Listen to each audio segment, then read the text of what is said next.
Well, today on Mr. Rodder's Neighborhood, we talk about the thing I do the most.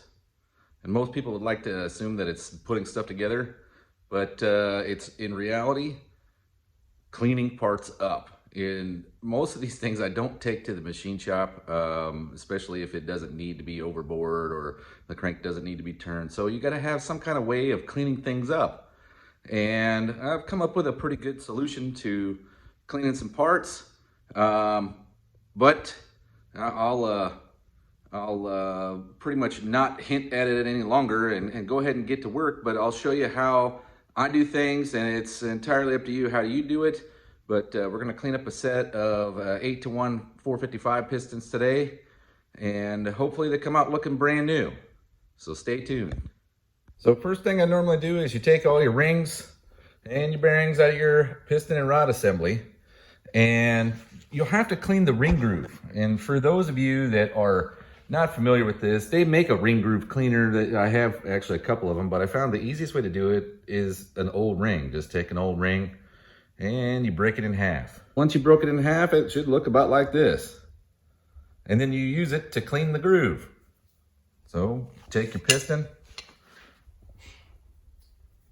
and what you'll do is you'll take this ring, which is fit to this groove, and you'll just run it through this groove and get all the crap out. Now I'm trying to do this and I don't have 3 hands, so it's not that easy. It's in between my legs, but there you go. There's crap on it already. All you do is run this around all the ring grooves, get all the crap out to where you can actually see bare metal, and then you're ready to scrub. All right, so there's our piston and rod with the ring grooves cleaned up.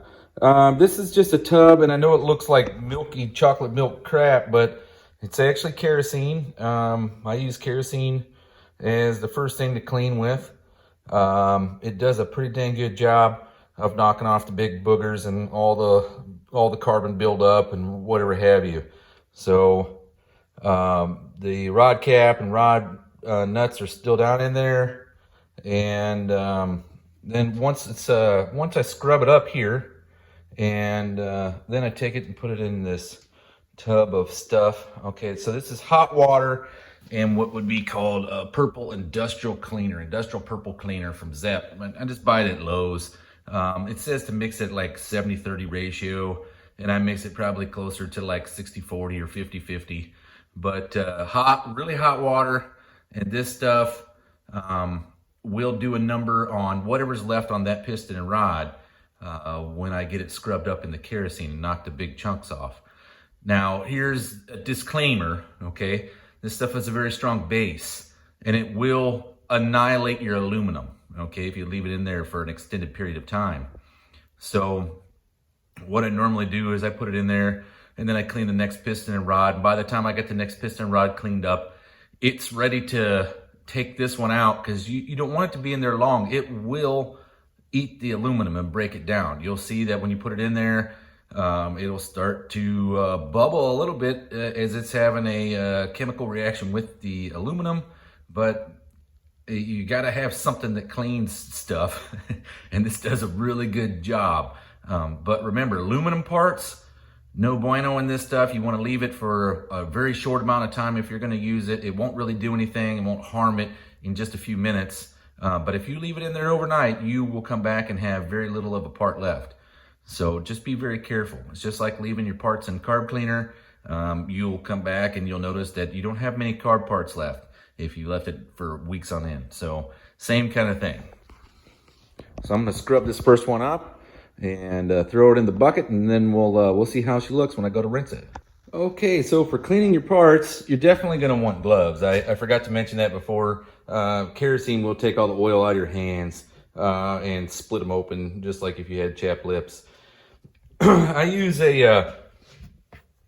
just a regular parts cleaning brush. In there somewhere is just a toothbrush as well, and then I have some brushes from a Moroso engine block cleaning kit that I use. But here is this caustic stuff is what you definitely want gloves for. You can see right now it's bubbling because I put the piston in there. So those of you that didn't believe it would be going off like crazy, here you go. So that's an indicator that it's working, but you also don't want to leave your piston in there long, right? So Pretty hardcore stuff. It's not an acid. I mean, it doesn't hurt you if you put your hands in it, right? Now, if you leave your hands in there, it will suck all of the moisture out of your hands and your skin will start dying off in layers. But, I mean, it does a pretty dang good job for what it's supposed to do. The other thing I use is these Scotch pads that I buy in bulk. I think probably from Sam's. But those things, you'll go through probably one of those pads every 2 pistons. So it does take its toll on them trying to get all the crap off. Because the carbon collects on the top of the piston and the side of the piston. And I don't too much concern myself with the top of the piston, because when we're done, I'll take it over to the wire wheel and wire wheel it. But you know, just the area where the ring groove is at and the very top of the piston. So we'll go ahead and get this one pulled out and you can see what it looks like. Okay, so I pulled it out of the cleaner, took it out and rinsed it off in the garden hose, and blew it off with compressed air, and there you go. Now you won't have to scrub it in both the kerosene and your purple industrial cleaner, but it does come out looking almost brand new, right? So for a quick comparison, here's piston rod number 2. You can see how much of a difference it actually makes. So, I mean, if you've cleaned parts before, you know how difficult this really is. You start with your parts cleaner, and then you keep washing it down, and it seems like you get to a point where there's very few things you can get off any further. But this stuff does a pretty good trick on most of it. The only problem is you have a hard time getting down inside the piston just because of the way the Buick pistons are with the full skirt.